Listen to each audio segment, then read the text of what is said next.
just to hold my hands up. Listen to your heart when you take your clothes off. Better in the know to avoid the face lock. Written in the stars as you drink your days gone. I have been told just to hold my hands up. Listen to the wind when you pour your heart out.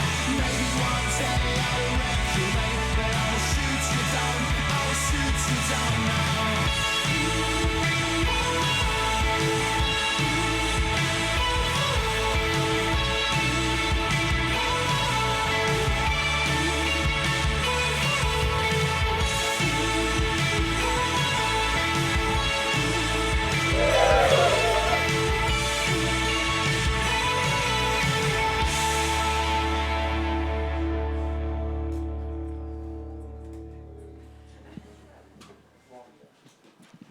Good evening, ladies and gentlemen, and welcome to the Pilgrims Pit here in Hanley, Stoke-on-Trent, broadcasting to you live courtesy of Fat Pigeon Live, and brought to you by Indie Music Matters, funded by the Arts Council of England. And those of you who are watching online are obviously watching on YouTube Live. You know that, otherwise you wouldn't be able to hear what I'm saying to you. But also, we are appearing here in front of a live audience of distinguished singer-songwriters. So this is the first Bootstrapping Bands music session, first of 6 which we're bringing to you live, and I'm going to hand you over now to your host for this evening, Richard Hearn. Thank you very much. So we're here today because that sounded like the start of a sermon. It's not supposed to be like that. The fact is, there's 40,000 songs uploaded to Spotify every day. And so songwriting and the quality of your songs is more important, possibly more important than it ever has been. You need to stop people in their tracks while they're listening to music. And so we thought the first panel of this kind about music industry stuff needs to be a focus on songwriting and songs and how to write better songs. So yeah, first of all, can I ask, just a show of hands, how many people here are songwriters, first of all? Right, quite a lot. And how many are artist-songwriters who perform your own songs, you write and perform your own songs? And how many write songs for other people? Okay, a few. Okay, cool. I thought, to be honest, I thought that would be the case, that like everyone is artist-songwriters. That's always been my experience. And the more I've started working with artists recently, I've kind of bumped into artists who do co-writing and all that kind of stuff, but it's all very new to me. And so I've kind of brought a couple of guys who know a lot more about that than me to talk about songwriting, publishing, and that kind of thing. And yeah, so the way this panel's going to go, we've got kind of 3 sections. We're going to talk about the journeys of our guests, who I'll introduce to you in a moment, the journeys that they've taken with their songwriting careers. And then we're going to look at advice and tips and just their kind of experience on how to write better songs.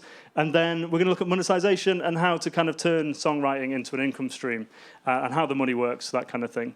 So if you have any questions, there's going to be 15 minutes for Q&A at the end of this panel session. But we don't want it to be like a presentation where we do all the waffling and you just all shut up and listen. If you've got any questions you want to shout it out, if it needs to be said now before we move on, then just shout and if I hear you, I'll ask the question. If I don't hear you, come and grab me, it's fine. We want it to be kind of a discussion. And yeah, if you're watching live, you can put your questions on the chat, and my beautiful, glamorous assistant, who's also my wife, so I'm allowed to say that, will come and let me know any questions that happen on the live stream. So, without further ado, we were going to have 2 panellists, but unfortunately Ian is not very well, so he's not going to be here. And he was kind of the artist-songwriter rep, if you like. Ian has kind of written, since I've known him the last 10 years, he's written maybe 85 tracks, and he's had 70 million streams, and kind of had lots of successes with kind of syncs and stuff like that. So it's a shame he can't be here, because he's had kind of it was a good sort of voice of experience and that kind of things. So I'm going to be, I guess, the artist-songwriter rep, and so all of you lot. So if you do, like I say, have any questions, feel free to chime in. Tom Barker, first of all, is from Steelworks Studios in Sheffield. He is a producer-songwriter. Steelworks is co-owned by Elliot Kennedy, who is a kind of renowned, the studio is renowned for sort of pop songwriting. Absolutely. And then Scott is our local guy, who's kind of local most of the time. He has a studio in Newcastle, and also is building a place in the mountains in Portugal, which hopefully will become a songwriter retreat eventually. So yeah, a couple of years' time, potentially, if Kath will let you, it'll be a songwriter retreat over there as well. So yeah, just welcome our panellists first of all. Thank you. Thank you, Rich.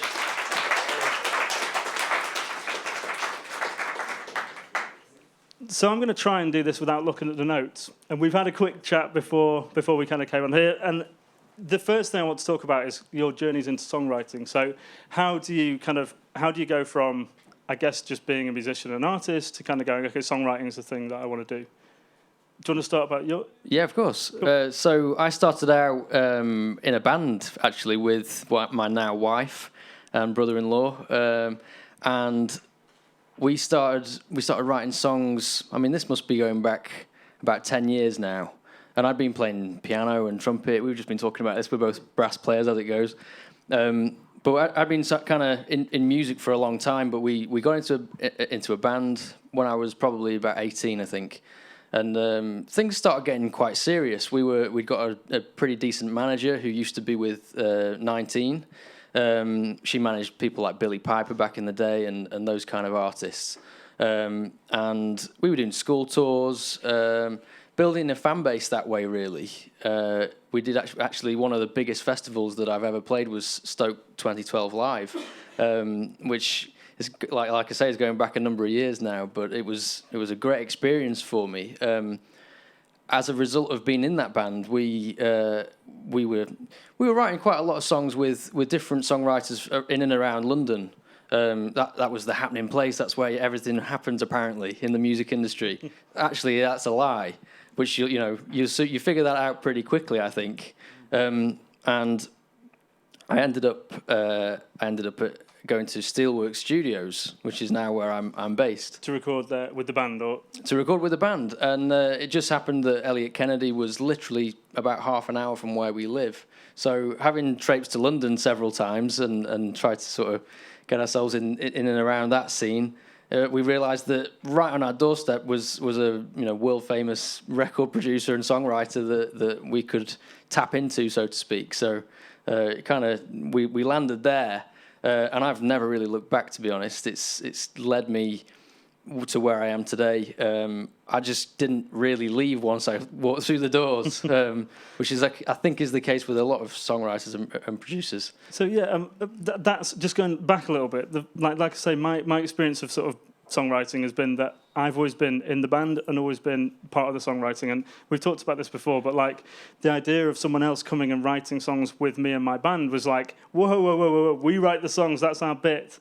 So it's all really new to me. And I guess it'd be interesting to know, I know there's people here who do sort of co-writing and songwriting along that way. I'm interested to know what that looked like in terms of writing with people in London. So were you going down to people's studios and it was just a case of sitting in a session there and write songs together, or how did it work? Yeah, absolutely. We wrote with people like Steve Booker, who basically found Duffy, if you remember Duffy, and there's also the Invisible Men, who wrote Hot Right Now with Rita Ora, those kind of people. We were going into their studios effectively, and it's quite nerve-wracking as a kind of unknown band, and these guys have got records all over the walls, and you're thinking, oh, okay, we've got to kind of step up here, and we've got to be as good as these guys or whatever. But it just they're no different to you and I, basically. They're just like another member of the band. So you went there with they become an extension of the band. Exactly. Cool. Exactly. That's how because I know both of you wear producer and songwriter hats. So when you're wearing your songwriter hat, like what's that like? It's a little bit more creative, I suppose, in some senses. Do you mean like as a collaborator or as a... I suppose, if I was to bring my band to you, and you're working as a songwriter rather than a producer, because my experience of kind of a producer, or what I would like a producer to do, is try and get in my head and help me create the thing I want. Sure. Whereas songwriting is more about... Totally. Well, it completely varies.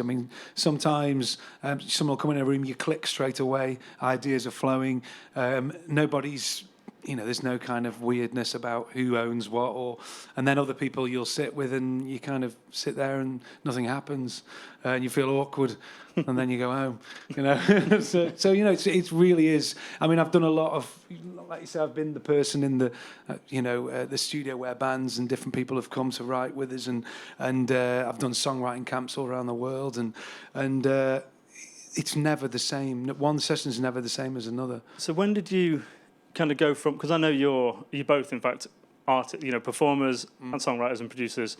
At what point did you kind of go, right, songwriting, that's a thing that I can do with other people and become like that to become a part of your career? That's a good point. Well, I started writing songs when I was about 14, with a tiny little dream of being a songwriter one day, and from there, similar kind of to yourself, lots of different bands. Wrote songs for like TV jingles and stuff like that, where you can make a bit of extra money. There's always ways of monetizing, like you say, what you do along the way. But your big dream is always to write your own songs and be the singer-songwriter ultimately. Yeah, although the older I've got, the more, for me, the dream has become... It dissolves. Well, no, it's more like you see like the film, Elton John's film, and his songwriting partner is the guy who can still walk down the street. Bernie Taupin. But still making absolute killing. That's right, That, as you get older, you think, do you know what, you could be really rich without the fame. The thing with songwriting, though, you're right in a sense, but I think with songwriting, there's a little piece of your heart in it. Well, there should be, I think, and that's when you write the best stuff. And you're not necessarily thinking about money. If you're thinking about money, I think something kind of goes wrong, along the way. You have to try and keep that thing that you had when you were 14. We'll come back to that in a bit, really because that was hard. a question that Dave Norcutt mentioned. And so, Yeah. So, okay, an interesting thing. So to get to the point where you can kind of, you've got a website that says you are a producer-songwriter, that's what you do. Yeah. What are the difficult bits in getting there? What challenges have you kind of faced? Money. Yeah. Well, yeah, because, sorry. That's all right. You go, Scott. You just basically, when I first signed my big publishing deal, the first publishing deal that I got, I remember the A&R guy saying, yeah, well, it takes 20 years to do anything in this business. And I thought to myself, yeah, it's taken me 20 years to get here, as in almost from when I started playing professionally as a getting paid for gigs when I was quite young, really, to the point where I'd got enough money to actually live as a songwriter. It was from 14 to early 30s. So for you, that kind of went from graft, and then you had this kind of big success, which like you got the publishing deal, and that was a big wad of money. Yeah, but I worked out that I was on minimum wage for the 20 years you've done. For the 20 years I'd just done. You know what I mean? And that's how it works. When you really, if you're going to be totally businesslike about it, that's what But you have that lovely satisfaction of then. If you get that break, and it's very lucky to have a break. I suppose, I suppose that, like, in terms of sort of journeys to where you get to that, like, how do you do that? That's what everyone wants to know. What does that look like? How do you go from sort of? I'll get the instruction manual. Cool, get it. Oh no. No, there isn't. I mean, I haven't got an arm, mate. The problem with it is that that's a really good question because. I suppose, how did it work for you? I was going to say, I can tell you it worked for me. I'll know someone else, and it worked in a totally different way for them. I think, everyone's path is totally different, and if you're trying to just carbon copy someone else's path, you're probably going to come unstuck. I would say, what you've got to be is you've got to have a brain that's looking for opportunities, because the next opportunity could just be a phone call. My opportunity was a Facebook reunion with a guy I hadn't seen for 15 years. And that turned into a massive publishing deal, just because we got chatting, we got on, we ended up doing a little bit of stuff together, and then boom, And if you don't take those networking opportunities, if you don't get on with people, you might have just missed. Yeah, that's really important. I mean, that's yeah. Yeah, I mean, so okay. There's a lot of kind of talk about the fact that you kind of make your own luck in this industry. People get lucky, but there's so much of it is graft. But then I've worked with a lot of people who do a lot of graft, and actually, there sort of needs to be a bit of strategy around it. Where I'm going with this is, did you have like a vision for where you wanted to be? Did you have like a plan to go? Do you know what? I want to work at Steelworks. At some point, did you go, I want to work at Steelworks and be a producer-songwriter? Sure. I think that it's a funny thing, really, because I think what like Scott's saying, it's not an exact science, this. What we do is not an exact science as it is, but getting to do it for a living is exactly the same scenario where you don't necessarily think, right, I want to do that, and that, and have a checklist. Some people might, and that's fine, but I certainly didn't. I kind of just fell into things by accident almost, most of the way along, really. And I think that in terms of getting to that point, you've got to, like Scott says, to be honest with you, I've actually had this experience of thinking, do you know what, I'm just going to write the best songs I can, and it will come to me. Didn't happen. And that was for a good couple of years where it's like, okay, maybe I wasn't right about that. A bit naive, a little bit green. And all of a sudden I thought, do you know what? I need to start actually taking these opportunities and going and meeting some people and, kind of casting the net a little bit, really. And that's when doors started opening and you just start meeting people and I say this to everyone now, and some of the best advice that I ever got was that no one is ever going to give you a job in the music industry, and it's so true. It's so true. It's especially in the studio or as a songwriter or whatever. You're going to get paid on results, and that's not just in the money sense. That's also in terms of opportunities that come along. Not everything's about making money, and like Scott says, if you start in a place where you want to make money, then you're probably doing this for the wrong reasons, and you're not going to get that far, I think. You're off working in a bank. Yeah. Absolutely. Yeah. Funnily enough, yeah. Sort of. I've always thought that maybe I'll get into finance. So that's the thing, though. If you did, if you want to make money, there comes a point, though, I suppose, where an artist has to invest in themselves and in their career, especially independent artists who are kind of doing it themselves. There comes a point where, like, if you try. Okay, this is probably the finance bit of my brain thinking, okay, if you're an artist, you're actually a small business, right? You're an independent business. Yeah. And if you start a business, you're probably going to invest something. And it might just be savings or whatever. It might be, it's definitely going to be a lot of time. Yeah. But there comes a point with any artist where what you want from a record label is the marketing expertise, the kind of infrastructure that they've got in terms of marketing, and the money. Do you know what I mean? Which they can use to pay to get more marketing. So there comes a point where you've either got to invest yourself or find someone who's willing to invest in you, I suppose. So anyway, I'm waffling a bit now. I'm surprised my wife's not done the waffling symbol. So maybe that was valid waffle. I don't know. Okay, I want to move now on to kind of your thoughts on kind of advice and tips. So aspiring songwriters. Sure. Easiest way to do this, I think we talked about this earlier, might be like think about the 18-year-old version of you and what would you tell them now? What would be the best thing for you to tell them now? Yeah. Well, one thing I did do when I was 17 maybe, I read one of these positive mental attitude books because I think my parents were involved with some pyramid selling at the time. And I didn't want to be involved in that, but I thought the book was quite cool. And one thing this book said, it said, write down 3 of the things you want to achieve. Don't just think them, write them down. And I wrote them down. And I did actually achieve what I wrote down. Now, that doesn't mean that happened because I wrote it down, but I think there's something about focus where anybody who's... I do quite a bit of university guest lecturing, and I remember standing in front of a lecture theatre of 100 people and saying, right, put your hand up if you've got a plan for when you leave university. And like one person half put their hand up and said, kind of. And I just thought, whoa, crazy. What are you doing at university without a plan? And I think that's a big thing is have a plan. Even if it changes, it doesn't matter. Have it, write it down and refer to it. What I did actually do that. Yeah, me too. I'm sorry for being so organised. No, I'm not usually organised. I did the same thing. I had plans. I knew where I wanted to get to. I went to uni. In fact, I took a gig. Doing covers for a few years because I knew it gave me 5 days in the week to focus on what I wanted to do, which was write electronic music for a sound design company. Yeah. And I got that gig and did that and started to write electronic music for a career, which was great until I realised that I hated it. And it was actually writing client briefs. I was like, no, do you know what? I do not like this at all. So, the plan changed. But the point is, you had one. Yeah, I had one and did it. So, I agree with that a lot. And we talked about that earlier. Did you have a vision and a plan? And you kind of said... kind of, yeah, but no. And we're now saying maybe you do need one. I don't think it needs to be a business plan.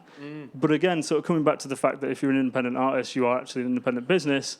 most businesses should really have a plan. Do you know what I think is really what I've learned more recently, to be honest with you, developing artists and producing them, writing songs with them and all the rest of it, is that unfortunately money talks. It really does. And it's one of those things where I've just noticed that people, it's not necessarily a case of flashing the cash or anything like that, but it's one of those things where I think people will take you more seriously if you're willing to put your own money in, and not necessarily just your own. You might draw from friends and family and kind of ask for help. That's okay. There's nothing wrong with that.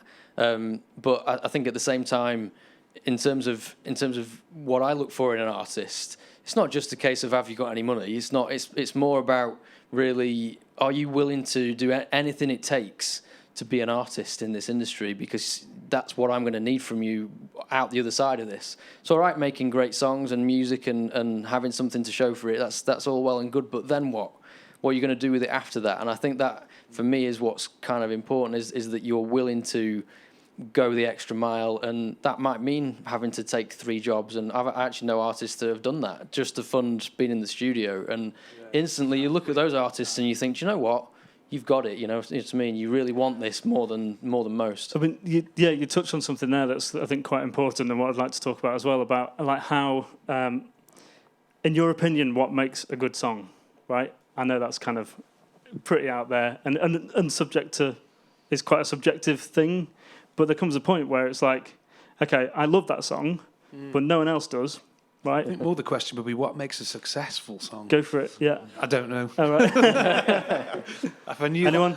The problem with that is you get people at record companies who are probably going to be shot down in flames by the industry, but we call them called A&R people, which stands for artist and repertoire. They're supposed to take care of the artist's repertoire. They're quite fondly known as and R people, because ultimately, how do you know what is going to be the next hit single? You know what I mean? So It's really hard. And I mean, you can tell something, people, there's a general consensus on what's good and what's bad in terms of songs, but in terms of, whether it's going to be successful, there's so many forces at play. Yeah, external forces that aren't. That's the thing as well. I kind of feel very strongly that kind of, like, I might love a song I've written. You might love it. The band might love it. Yeah. But it's not actually up to me, you, or them, whether this song is good, in inverted commas, successful. I've heard so many times, people are going to love this. Yeah, they're going to love that person doing that, and then they release it, and it's like, It may well be brilliant, but that doesn't matter if it's not. It's really hard to tell. I mean, one of the greatest examples is Bohemian Rhapsody. Breaks every single rule of pop songery, doesn't it? I mean, it's like, never get on the radio. Way too long. It's changing all over the place. The hook, there's about a trillion hooks in the song, and it was massive, So, okay, what about the two of you and your sort of process to writing songs? Do you have a process, or does that change artist to artist? I think there's a bit of that going on, that we have to sort of adapt, and as producers and songwriters, I'm sure you can agree with this, Scott, that you have to adapt and change to what's in front of you effectively. I think that if people ask me a lot, what music do you make, what do you write, and all the rest of it, and it's like, well, actually, I can't really tell you the answer to that, because it's so many different genres. Could be pop music tomorrow, and then country music the day after, and then something totally different the day after that. It's one of those things, really. But I think that in terms of a sort of approach, I think that I don't tend to kind of sit down and think, right, we've got to do this, we've got to tick this box and that box and whatever, because that's not really the way you're going to not only write great songs, but maybe push the boundaries a bit. You've got to... Bohemian Rhapsody is a great example, not to keep going on about it, but it's a great example of a song where they weren't afraid to just go, do you know what, this sounds great, so we're going to do that. It's absolutely fine to kind of take things in a different direction and not be scared to do that, That's the same with production, being an artist, being a band. Don't be afraid to try things, Well, there's a term, isn't there, called ambulance chasing, that's used in the record industry, which is where you're going. What we used to get with the MI, we used to get the Who's Looking list, which was basically a big list of what everyone's looking for. Kylie Minogue or Beyonce or whoever, looking for a song, and you'd often get, I remember that song called Crazy that was massive, and everyone was we want it to be a bit like Crazy. It's like, well, that's been done. Should we, and it's kind of, it's really one of the most important things to be in the industry is unique. If you're doing something, make it different, make it unique, make it different than what's going on. Be the person that's moving to the next thing, because what's going on is it's already been done and it's been successful and everyone's trying to do it. Funnily enough, that was some feedback from Rob Adcock at BBC Introducing in Stoke. He put an artist to sort of upstreamed an artist to Radio 1, and their reaction straight away was it needs to be unique or whatever, which is fine. My reaction and the artist's reaction to that was, that's all well and good, but actually they often are ambulance chasers. So they kind of go, we want something unique, yet they're playing exactly the same song by 15 different artists. Oh, that's how it feels. Yeah. So, I don't know where I'm going with that, but it's, yeah. That's right, yeah. You're right, though. I think where great songs come from is that bit, where, I guess, where it's pushed. And for me, anyway, songs I love, it's always something unique and different about it. Definitely. I think also you've got great songs come from honesty, and honesty is not necessarily a nice place to be sometimes. Great songs can come from pain, quite frankly. The song might end up being quite a happy sounding song, but it can come from a place of total pain that you have to be truly honest with yourself to get to that place, So I think that you have to be willing to submit yourself to that kind of pain in some ways. It's not always pain, obviously. Sometimes you can write a song about a happy, or something exactly. It's about happy experience, but it's all about that authenticity, absolutely. Cool. And then, so we talked about process for songwriting and the fact that there probably really isn't one, but and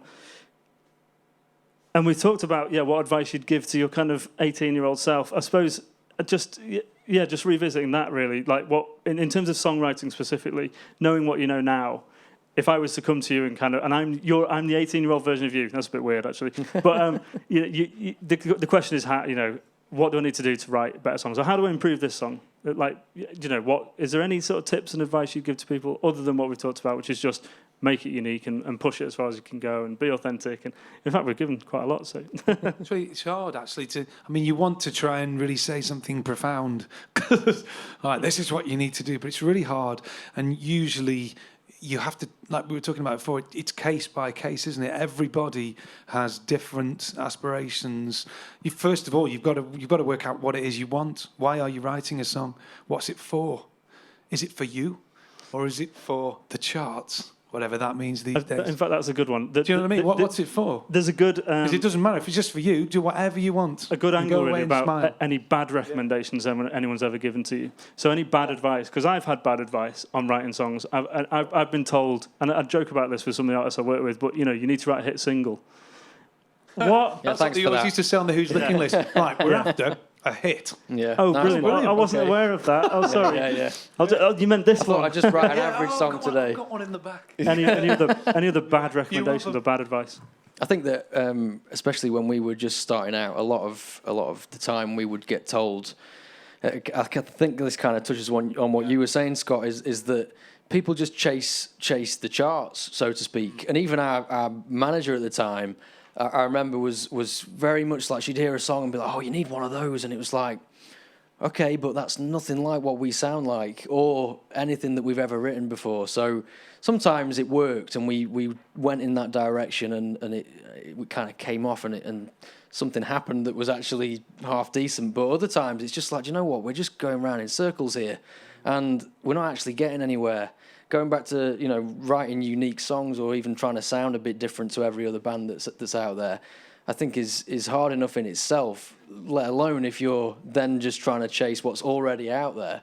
I think again with A&Rs and that kind of those kind of people, most of the time, if they're really honest with you, they don't actually know what they're asking for. You know what I mean? They just think, oh, well, we kind of want it to sound a bit like this or a bit like that. But really what they're saying is, come up with something and we'll see. And it's, that's really where they're going. So I think that that was kind of bad advice to keep sort of chasing songs that are already out there, I guess. Yeah, or sound like this band. Or Exactly. I once did an X Factor writing camp. We was down in London. It was part of Abbey Road, I think, and so it was quite a big thing, and it was amazing. And we were writing with various quite big names down there. I won't mention, because actually the point I'm going to make is that the songs, I think that some of the songs are the worst songs I've ever written. Personally, I mean, they were co-written, but it was just because we were trying to go, right, what would Matt Cardle want to sing, or what would he sound good? And straight away you're on this kind of back foot of like trying to work out, instead of just writing a song, instead of just going, why did I ever start writing songs? I mean, the argument with songwriting is, or producing is, we're just trying to create the records that we loved when we were younger. Really, that's all we're trying to do. So when you start to go, well, what's going to sound good on X Factor, or what's going to get to number one, I think you just... There's a layer of bullshit.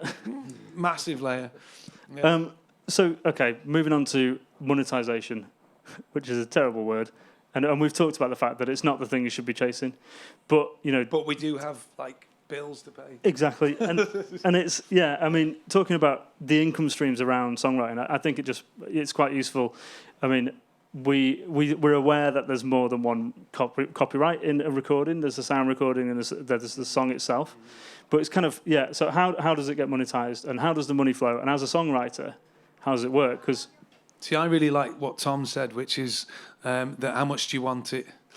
Because actually, money's money, isn't it? If you want to live as a songwriter, you've got to accept the fact that you may never have that break.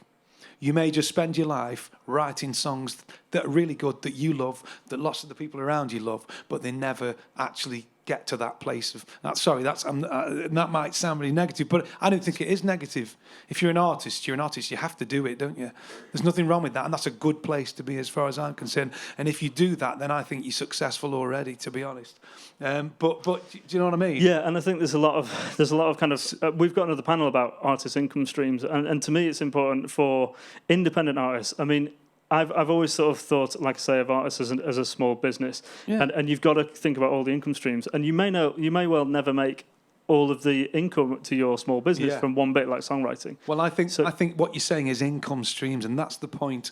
If you're really serious about your art and you want to make it work, I think what you've got to do is I heard it called the 5-point income stream, where there's certain things in music that are standard ways of earning money, which I think can be complementary to the art that you do, which is, there's obvious things. There's gigs, there's teaching, there's studio work, there's session work, there's community work. There's all these different things that are involved in music that are going to be networking opportunities that are also going to earn money so that you can actually live. And so if you are an artist and you're not just thinking, well, I want to be really rich. If you're thinking, I want to live, I want a lifestyle job. I want a job that's I'm going to be able to live and eat food and stuff like that. You need that to live. You know what I mean?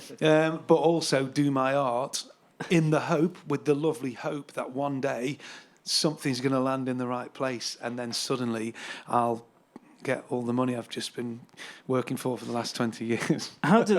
This is, again, I mentioned earlier, my experience has always been as being the songwriter or the band or the artists I work with are the songwriter.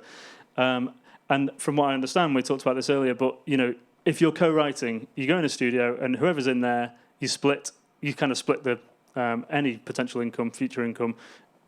If there's 2 of you, it's 50-50. If there's 3 of you, it's split 3 ways. 3.333. And you don't actually earn any money. I've seen that so many times. Unless the song is successful and earns money off the back end. It's all if you're going in as a songwriter. So it feels like the whole income streams thing, if you want to be a songwriter, the income streams thing is integral to that, because you aren't going to make any money while you're writing songs. This is kind of what I was getting at before, is that, to be honest, even I think Scott was saying before about things like radio jingles and just things you would never really think about. You're talking about the game industry, which is obviously a big deal, and there's actually a lot of money in that. It's not necessarily what you set out to do, but it's probably earned you more money than you ever thought it could, and all of a sudden you're in a position where you're making money from something you love doing for I imagine you probably, not necessarily by the end, but certainly at the beginning, it's probably quite an exciting thing that. It was kind of, but it was more for kind of adverts and stuff that I was writing electronic music for. But it was what I wanted to do. I was writing music for a living, but I mean that was kind of music for media. So that would, if I wanted to be a songwriter, which I think I was at the same time, that was a separate income stream. You know, it was kind of, that was almost like production, library music, that kind of thing, I guess. It can be very, very lucrative, that. You know, if you get the right jobs, So that's kind of, I guess, discussion around monetization and income streams. It's important to kind of spread your bets a little bit, I suppose. Well, totally. I mean, yeah, exactly. If you are really, really serious about making your songs earn money, then ultimately you've probably got to spend 20% of your time in the studio and 80% of your time sending emails and going out to places. You know, you see people that have been successful and they are with that, you know, with monetizing their music in all kinds of different ways, and they are just constantly chasing leads. I think that's good. If you are, like, let's say, either you want to be a songwriter or you're an artist-songwriter, what are the opportunities you should be chasing? And then what is the team you need to build around you to sort of do that? Do you think? I think that, I mean, for me, as a songwriter, I've now met and worked with enough different songwriters that I kind of know which ones I like working with and which ones I perhaps don't so much like working with. But most of the time, if I hit it off with someone, then I will invite them back to the studio and say, do you know what, I want you to come and write with so-and-so. I've got an artist that would love to work with you, etc. So, and I think that's, I kind of take that in two different ways. And the first is that I want to know that I get on with this person. But then if I see them working with an artist and it's like the artist is really, you know, buzzing off the vibe in the studio that day, then I also think that's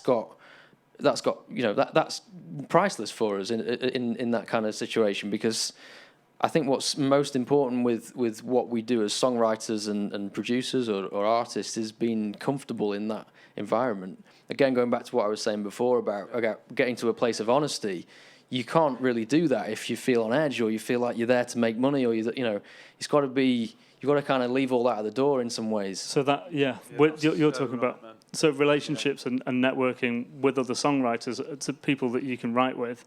I mean, who then is responsible? Like, is it sync agents or is it a publishing company? Who then is sort of responsible, or the team member you need to kind of turn that into something? I think something that someone told me very recently, which I kind of live by this now, is that no one is going to be as big a fan of your music as you are. And so don't rely on anyone. It's really easy to think, I just need a manager, or I need a record label or whatever. And it's like, that's all well and good, but those things will come to you when the time is right, if the time is ever right. Like Scott was saying, that might never happen for you as an artist, but that's all right. We're very lucky to be able to do what we love doing for a living, but at the same time, some people don't always get past that kind of break or cut-off point. And I think that it's easy to think, I'm going to need a manager, I'm going to need a publisher, record label. They're going to do everything for me. As soon as you think that way, game over, as far as I'm concerned. You need to do all the things yourself as much as you can, like Scott was saying before, follow all those leads. Have a look on the internet and search for those opportunities. They're out there. I always think it's a case of, as well, asking the question, why do you want a manager? What do you think they're going to do? And it's the same with a record label. So many artists want a record label, and you think, well, why do you want a label? It's for investment and marketing. Well, actually, if you can do that yourself, like go and gig till you've raised $5,000 and then spend, if that's what you want from a small label advance. I think that's what I was getting at before about artists that I come across that I think want it more than others. It's like, are you prepared to fund what you want to do by having to take out another job, or even a loan in some ways? Some people, I know people who've had to do that before, and it's sometimes you think, God, you've had to take out a loan just to do what you want to do, and then you think, well, actually, if you wanted to go and do a job somewhere and you needed to invest in some equipment or whatever, you would invest in that, and you would buy a computer or buy a camera or whatever it is. So I don't think that. I think you've just got to be prepared to not only put the time in, but be prepared to invest in yourself if you need to. Yeah, I mean, you often find that, like publishers, especially managers. I mean, I've had various managers, and as a writer, not even as an artist, and you often find they're really a lot of the time they're just buffers between you and the world in a way, which looks good, which kind of means you can get on a bit more with the creative stuff, but on top of that, them actually going and making your career work. Unless your manager absolutely just lives, sleeps, and breathes, eats you, that was a bit weird. That wasn't on the contract. Then ultimately, you've got to do it for yourself. I know, I'm not going to mention who it is, but I know a really, really big producer, and he has a big management deal. With a major company, and he still says he does 90% of the work, and they're taking a lot of money, but he still does 90% of the work. Says because you don't know whether they're going to be doing it for you, and then you've signed a big management deal with them. They've taken a huge chunk of your earnings, often, compared to what they're doing and what you're doing, and you get 3 years down the line and go, okay, what have you earned me? Oh. Absolutely. Nothing. Sorry. But you know what I mean, though? And so it's like, do it. Manage yourself. Yeah, if a manager comes along and it's the right person, fine. And it's someone that you really get on with, and someone that's hungry. That's Absolutely. The thing, isn't it? I think that with those kind of people as well, you're sort of, you've got to be really careful with people like that, because quite often, if they've got nothing to do, they start getting involved in the wrong things, and they start trying to tell you how to write songs, and they start telling you what you should sound like, and it's just like, hang on a minute, this is not why I wanted a manager in the first place. And so you like in that instance, Scott, imagine if someone's in that sort of in that sort of kind of capacity with you, you're probably going to say, do you know what, this isn't really working out. I've done most of the work myself here. And I think you've got to be careful with that. I'm always very, very careful what I say, especially as it's being live streamed, because the music industry is a very small place. So don't pee people off and don't rub anyone's noses in the dirt, especially not publicly. Good advice for the 18-year-old version of yourself there as well. Absolutely. I've seen people that are some of the best players, the best musicians, best producers I know, but they won't get anywhere because they've peed everybody off. It's true though, isn't it? You can't afford to do it. But yeah, I mean, it's the same. I've had certain managers in the past that have pursued their on commission that they've had from me. They've pursued their own ends, and I'm like, what's going on? What's happening with my career? And it's like nothing, but I've made this. So it's like you've got to make it happen for yourself. It's not going to just be handed on a plate. Cool. So, just coming back to your publishing deal, the first one, how many have you had now, actually, out of interest? Because I know about a couple. I've had three. Three? Yeah, three publishing deals. Big deals, which kind of... They got sort of less and less. I think that's a sign of the industry, though, isn't it? Because the first one would have been a while ago, and I got my first one pre-2008. Yeah, right. Do you know what I mean? And that was when all the digital thing kicked in, and everything got less and smaller. Suddenly it was like, whoa, put the brakes on, with the money, wasn't it? So I was quite lucky, really, to have, because it's harder now. It's harder, even though they do exist. Do you know? Can you sort of articulate how you got that publishing deal? I know we've kind of gone over this again, but is there any way you can kind of understand now, looking back, think, it was these things I did that got me there? Yes. Well, it started with a kiss. It started with a kiss. Yes. No, it wasn't that one. But it was started with a song. As in a song got somewhere. Okay. It was with a major artist. In the mic. It's what? In the mic. In the mic, sorry. Yes, hello. I should be able to do that by now. So a song, it got to the attention of a big artist through certain routes with people that I knew, etc., and literally, if you are lucky enough to get a song landed with a big artist, then suddenly you go from zero to hero overnight with like publishing companies, you know, with people in the industry. Suddenly you are somebody that's worth working with, and you're just the same person. You're just as good as you were 5 years ago. You know what I mean? And that's how sort of fickle the industry is. If you can attach names, you often get people fakely attaching names to themselves. They'll go, yes, can I come and do a writing session with you? And then just in brackets, they put all these Elton John. I've been Bernie Taupin. No, as in, they just put all these... I like Elton John. I love him. Yes, same here. Yes, he is. Same here. Anyway, so that was really random. We all love Elton John. So right, I think we're at the point now where we've got sort of just over 15 minutes left. So if anyone has any questions and wants to shout them out, then we'll do that. Go on. Question for Scott. How we talked about going back to your 18-year-old self. Yes. How important is music theory, do you think? So just for the live streamers, it's completely unimportant. How important is music theory? I'm sorry, everybody. Sorry, classical musicians out there. Ooh, my wife's a classical musician. Some of the greatest people I've worked with don't even know how to make a C major 7, and the songs they write are amazing. Believe me, like really, really good. Honestly. What about your own journey in songwriting as you learn more in theory? Theory was dead useful to me. That's why the people without theory like working with me, because I'm not a genius at it, but I know it's to a decent enough level to be able to dissect a song, work out what it's doing. Can you read the sheets? Can you go in and read the dots? I can sight read drum music fairly well. I can read, but not like I'm not a... Excuse me. Yeah. What would John Lennon feel about the coronavirus? That has got nothing to do with songwriting. He'd probably write a song about it.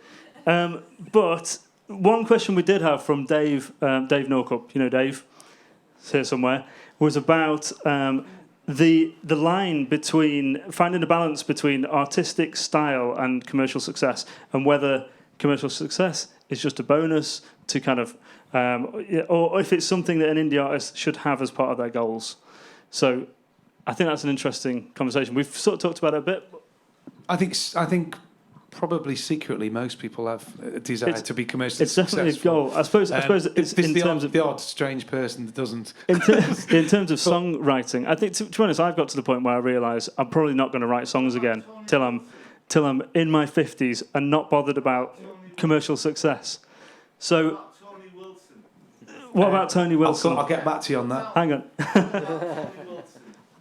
on. Did Tony Wilson write songs? So the balance between artistic style and commercial sort of thoughts, I suppose, and thinking about it. I think one thing that again, I sort of learnt this quite early on as a songwriter is and this is something that my business partner and co-producer Elliot Kennedy said to me very early on was the song is king. At the end of the day, I think that's kind of what this whole that's how we started. panel is about, really. The song is king. You can dress songs up in many different ways, but I think that at the end of the day, that's what we're all trying to achieve. And if you get some success off the back of that, then happy days. But that's not where you're starting out. You know, you're starting from a place of just wanting to write some great music. That's it, and I think that's it's key that. That's sort of the point, and the reason we started talking about songwriting is because, without great song, I know there are arguments to say that there's always some real rubbish music that does well, but we wouldn't be doing music if we didn't love music and love songs. So I think it's important to sort of acknowledge that the song, like without the great songs, you're going to find it really, really difficult to have a career in music. You might have a hit like Mr. Blobby or Cheeky Girls, but chances are that's not going to be sustainable. Yeah, exactly. So, any other questions? Go on, Bob. Have you found you've had to listen to a lot of music that you don't particularly like to stay, keep abreast of what's popular? Okay, so have you had to listen to contemporary stuff that's not the sort of stuff you'd normally listen to? Studios and your like the ambulance metaphor and all that. Have you had to change your listening habits so that you are aware of everything that's popular? My listening habits are so random. Anyway, I'm always interested to hear any kind of music and break down and work out what's happening with it, even if it's extremely cheesy. You know, it's just down to the sounds they're using, the way they structure it, I think there's always something to learn. So I'm okay with that. I think I got over that a long, long time ago and sort of had to. Do you know what I mean? And nothing wrong with if you just go down one style as well. Some people just literally go, I will only listen to death metal and that's it. And that's fine as well. You know what I mean? There's nothing, but personally, I found it really, you know, the wider your scope of music, the more interesting you can be as a producer and a songwriter, you know. I think I've always just been a fan of music. You know, it doesn't really matter what it is and what shape or form it comes in. Sometimes I hear classical music and think, you know what, this is amazing. But other times I don't want to listen to it. You know, it's like you're saying about listening habits, it's a funny thing that. Yeah. But and also I think that sometimes artists come in the studio and they say, I want to sound like this artist. And I think, I don't even know who you're talking about. So the first thing I need to do at that point is go and listen to that artist and kind of figure it out. And again, it's kind of like Scott's been saying about kind of dissecting songs and working out why is it that they actually like that song. Someone actually said to me not long ago, just one of my co-writers actually that I work with quite often now, said, you know what? I think that when an artist says that they want a song like this or they want to sound like this artist, well, you've got to go a bit further than that. You've got to go a little bit deeper beyond that first artist that they say, and you think, hang on a second. Well, if they like that artist, where did that artist come from? Who's their influences? And all of a sudden you find this sort of spider's web of artists that have got that artist to this point. And then you go, okay, right, now I get it. It's not just about Georgia Smith or whatever. It's also about Justin Timberlake. And then it's about, you know what I mean? It's like, it's a bit of a weird spider's web of different artists that get you to this point. So I think that it's a case of keeping your mind open to different sounds and kind of genres. You know, as a songwriter, you need to be able to move between different styles. If you want to be a successful songwriter, not necessarily just as an artist, you've got to be able to go from pop music to country to something, you know, totally different to that death metal or whatever. Well, I always remember this really, really funny thing. There was this guy on a TV show.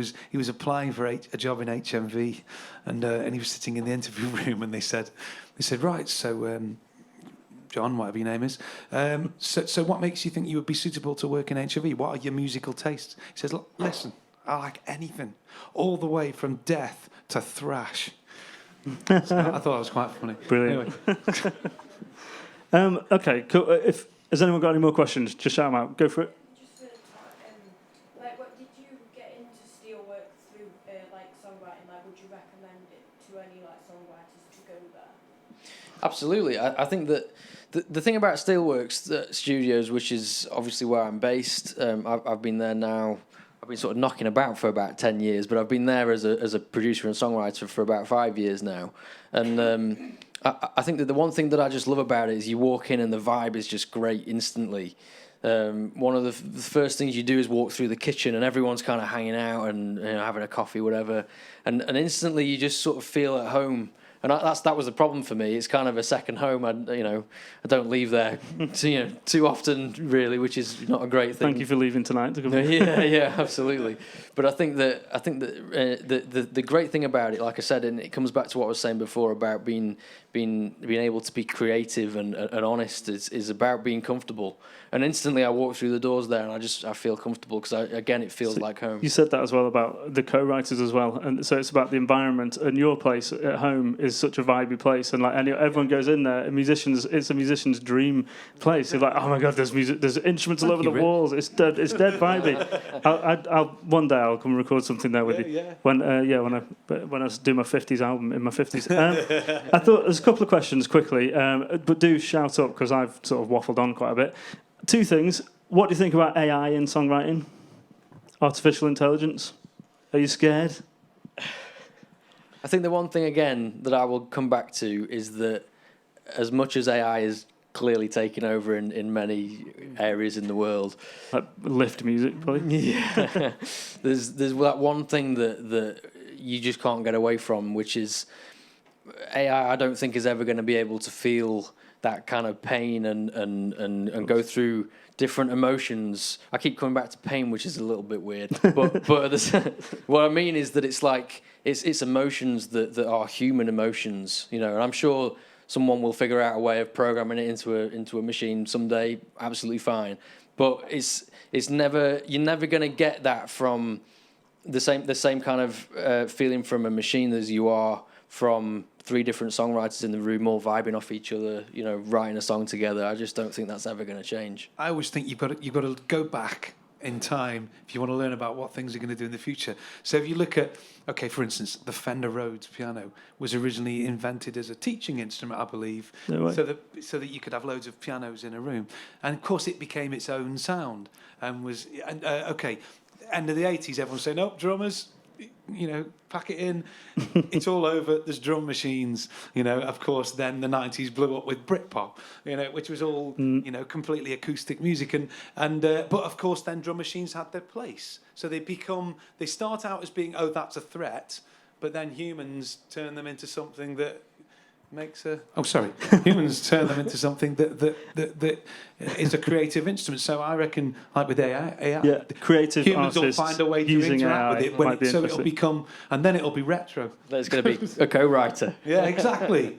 Got another question from Mark? Yeah. For both the guys, again, thoughts on this one. So for me, in many cases anyway today, most popular songs, there's a tone or some sort of sound which is the most unique element of the song, and that's the bit that the audience latches onto, as opposed to maybe a lyric or the progression or the structure. When you're sat writing a song, are you thinking about production, or are you thinking about sound? I can't help it, to be honest. I can't help it. So you writer, producer, the question was about how important is it to sort of have that unique sound while you're writing? Knowing I think you've got an interesting story about that as well. Go on, Tom. It's fine. I think that it's hard as a producer. That's kind of where I started, more than a songwriter, really. And so I find it hard to start writing a song without thinking what I'm going to do with it and what sounds I'm going to use and that sort of thing. But I think that one thing that I can't really get away from is that I always want people to know what song it is within 5 seconds. You know what I mean? Well, even if it starts with a piano or it starts with strings or even if it starts with drums, quite often your favourite songs will start with something you go, oh my God, I love this song. Literally, like, it takes you 3 seconds to do it. So I think that that's kind of an important thing. You can still achieve that with an instrument. You know, it doesn't have to be some weird noise that you recorded off the traffic light or whatever, which I think is where some of the hi-hats came from in that Bad Guy song. But you definitely write as producer, right, at the same time. You're not sort of writing a song on an acoustic guitar and then going and giving it to a producer. No, definitely not. Is that the case in the studio? So if someone comes to you, do you have a songwriting session just with the guitar, or are you at the desk? Are you a bit of both, to be honest with you. A bit of both. And some artists like to do things differently. Sometimes an artist will come in and say, I just want to write on a guitar today. That's fine. I just want to write the piano today. And others will say, do you know what? Can you just like get a bit of a vibe going? What they mean by that is can you get a bit of a track together? Can you write something for me? You know, basically, yeah. Get me something that sort of inspires me and fires us off in a direction. Kind of can be the hardest thing and the most daunting thing to do, but eventually you get there and then you're in the dance. Everyone's involved, you know. I think there can be a danger, I think, with everything that we've got at our fingertips now, where the song, which personally I generally class as the melody line. That's the song. You can sing Happy Birthday in a room. Someone wrote that song and still makes royalties from it, by the way. You know, and you don't need any instruments. It's a freaking great song, you know. Some may disagree with that, but it's what a melody line to remember. Do you know what I mean? And so I think the danger can be that we can start with a beeps and bops and everything sounding great within the computer, and then right, let's sing something over it. And then you go, right, sing that on its own. And you go, you know what I mean? So I think, and now, not always the case. I'm open to any creative process. You know, I don't mind at all. And I think you can get great results in any way. But I think we used to have a rule when we were writing songs, me and the guy I wrote with for about 10 years, and we used to say, nothing goes onto the computer until we have absolutely jumping around the room with just the guitar and the vocal. I remember you telling me a story about was it the harmonica that. Oh, the harmonica, yeah. Oh, that was, yeah. That wasn't kind of this, but it's kind of related. It was like you put something down, and then they went through a million different, and went back to that original. Yeah, well, that was about production, I suppose. Yeah, it was just we wrote a song and demoed the whole thing, got with me basically playing everything on it apart from the harmonica, and the guy I was working with did the harmonica. He couldn't really play, but he melodined it, it was Trevor Horn that was producing the track, and he literally got 3 different world-class harmonica players. Bearing in mind, this guy who did the harmonica doesn't even play harmonica. 3 world-class, like you're talking. Toots Thielman or something. I mean, serious players. And every time they did it, he's like, it's not quite the same as that one that's been melodined. And was a £4 harmonica from £3.50 from Lidl. Brilliant. Yeah. Sorry, go on. Yeah, we've got a question from online for you from Dottie D, who's watching somewhere. Dottie D. Dottie D, artist name. It's a great name. Are there any songs that you think are amazing examples of songwriting, don't have to necessarily be famous, that you would recommend listening to for people who want to improve their songwriting? That's a good question. So songs that are there any songs that represent what you'd consider to be good songwriting? Anything by the Beatles. Even I Am a Walrus? No, yeah. That's just a really boring and obvious thing to say, but they are incredible songs, aren't they? Most of the Beatles songs are anyway. But obviously that's that decade. Beatles, Go on. I think it's really difficult to sort of pinpoint one or even a handful of songs. I think that you can go back through the history of music, and it's not necessarily about just picking one song or whatever. I think you've got to immerse yourself in as many different styles and what genres. What you mentioned earlier as well about the roots of a song and an artist, I think it's really interesting as well. I've had a lot of very sort of nerdy academic mates who've kind of like a band, and they can't just like one band and one song or one album. They have to ingest it all and then go, where are they from? And I think that's it. If you kind of understand all of the roots and where things, the roots and branches, you can kind of have a better, and like you said earlier about the fact that if you can kind of use lots of different influences to sort of make a song, then you're going to build something unique. It's like... Well, as a songwriter, as a producer, you are as powerful as what you've heard and what you know about in terms of musically. If you're sitting and you're trying to come up with ideas, if you've listened to 5 songs, you're not going to be as interesting as the person that's listened to 20 songs. You know what I mean? And so on and so forth, are you? Yeah, absolutely. It's literally, that's your ideas bank, that's your intellectual property, that's your power, if you like. So... you can't. It's very hard to go just listen to this for good songwriting. You kind of you've got to immerse yourself, haven't you? So I think that we are about through, but these guys are going to stick around for another hour or so. So if any of you here have got any more questions, just grab them. And thank you all for coming. And thank you so much to our panellists. Thank you both very much. Thank you. And next week we're going to be looking at earning your fan base. So that is about marketing. Thank you very much.